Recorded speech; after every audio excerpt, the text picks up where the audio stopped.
Hey everybody, good to be starting this course. I hope you're ready to get into Romans and studying it. Just a few things to cover for week one as you start working on the course.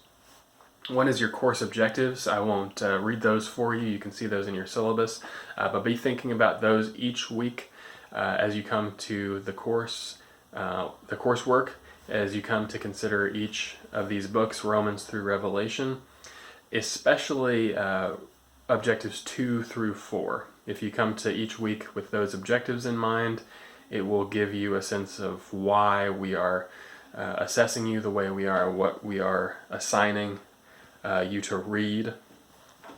It will give you a good idea of that, especially objectives 2 through 4. First objective is really sort of a broad overview objective for both New Testament surveys 1 and 2.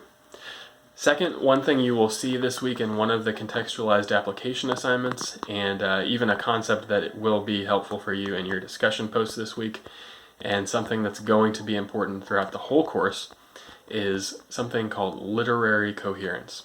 What do we mean by literary coherence? Well, basically what we mean is what ties Romans, or any book, what ties it together? Could you complete the sentence, Romans is about? The course designer, myself, and I would say probably any faculty at Midwestern would say that any given book of the Bible, or at least collection of books, has one key idea that it can be boiled down to, that all of its constituent parts could fit under the umbrella of.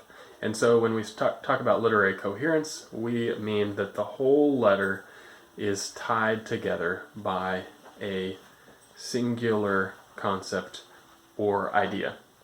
If you can boil those letters down in that way to a summary sentence, I think you will find that you understand the letter much more clearly, that you can communicate it much more clearly. You're always coming back to the same idea, just as Paul did as he was writing the letter of Romans himself.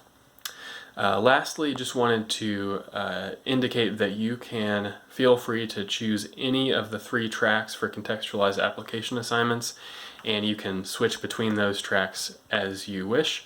There is no right assignment or wrong one to choose. Just know that if you choose one that seems harder, I will probably be taking that into account as I grade. If you choose one that's easier, I will be taking that into account as well. So if it's easier, I'm looking for you to put in a little bit more than just the least possible effort. If it's harder, I'm taking that into account. I'm looking for you to give it a good effort.